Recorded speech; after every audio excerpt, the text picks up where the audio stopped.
Alisa Smetanina to 7-letnia dziewczynka z Rosji, która trafiła do nas w 2022 roku z powodu diagnozy, jaką ma, czyli wrodzony niedorozwój kości udowej i hemimelia strzałkowa po stronie prawej. В долгих поисках врачей, к сожалению, у нас мы не смогли найти доктора, который смог бы нам помочь. И в поисках врачей мы узнали про доктора Пейли.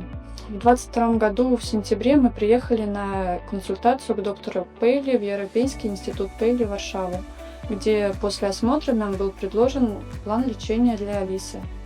Ze względu na wrodzoną deformację kostną musiała przejść zabieg, który nazywamy super hip, super knee i super ankle. Jest to zbiór różnych metod, różnych zabiegów, mniejszych, większych operacji, które mają na celu odtworzyć nam anatomię danego stawu, który ma być przede wszystkim stabilny.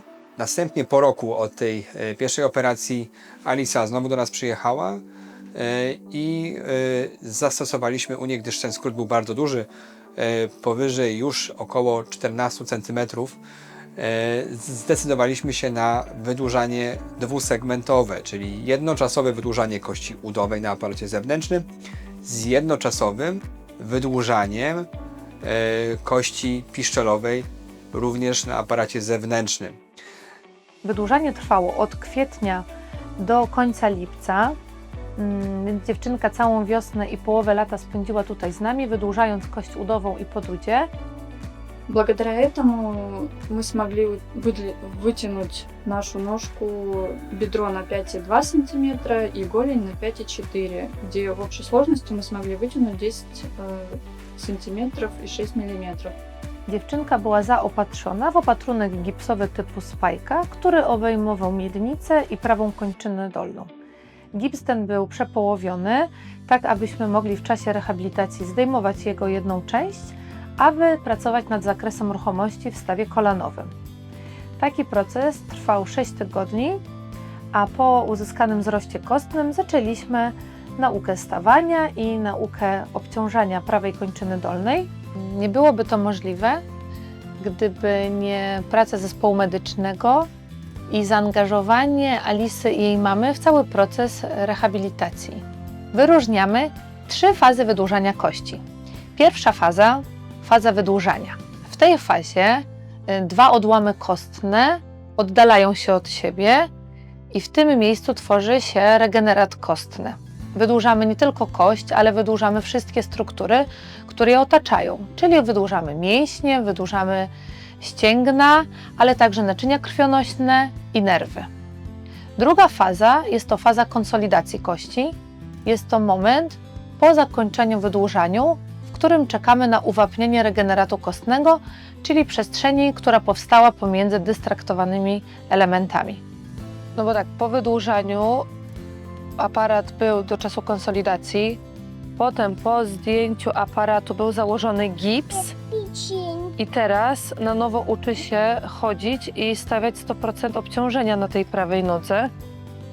Trzecia faza jest to faza pełnej konsolidacji, czyli kość jest w pełni uwapniona, w której lekarze pozwalają na pełne obciążanie kości. Мы очень рады такому результату, потому что до конца не верилось, что у нас это получится, но благодаря грамотной работе врачей, грамотной работе физиотерапевтов у нас все получилось. Мне очень нравится, как здесь идет слаженная работа, как взаимодействуют физиотерапевты с wracami. Это как единая команда. Sam zabieg operacyjny jest bardzo ważny, ale też jakby takie holistyczne podejście zarówno dla pacjenta, jak i dla jego opiekunów czy rodziny jest też bardzo ważne. Zapewnienie mu odpowiedniej opieki pozaszpitalnej, koordynacji jego opieki, tak? Więc staramy się zrozumieć Wasze potrzeby, staramy się reagować w każdej chwili na Wasze potrzeby. Tak naprawdę kontakt jest 24/7. Każdy pacjent, mam takie poczucie, że jest zaopiekowany, który jest w terapii, który jest w leczeniu, gdyż jak mówiłem, no nie możemy przeoczyć pewnych rzeczy, które mogą się zadziać nagle z dnia na dzień. Dlatego sobota i niedziela nie jest dniem wolnym, ale jest też takim dniem jak każdy inny, kiedy no musimy być w ciągłej komunikacji i reagować na pewne rzeczy. Na pewno dzisiejszy świat bardzo to ułatwia poprzez komunikację elektroniczną i teleporady, więc na pewno to też nam takie jest ułatwienie w takiej codziennej pracy, że też mamy osoby, które nadzorują ten przebieg rekonwalescencji i opieki pooperacyjnej. Мы очень благодарны доктору Пейли, доктору Томашу, доктору Михалу за их работу, за то, что они делают, за их профессионализм. И огромная благодарность физиотерапевтам, команде физиотерапевтов Европейского института Пейли. Огромное спасибо. Мы обязательно приедем на следующий этап лечения, потому что здесь действительно работают на результат, и результат очень виден. Алиса сейчас стала лучше ходить. Да, сейчас она еще остается на протезе, но разница уже очевидна. Ребенок стал более мобильный, поэтому всем огромное спасибо.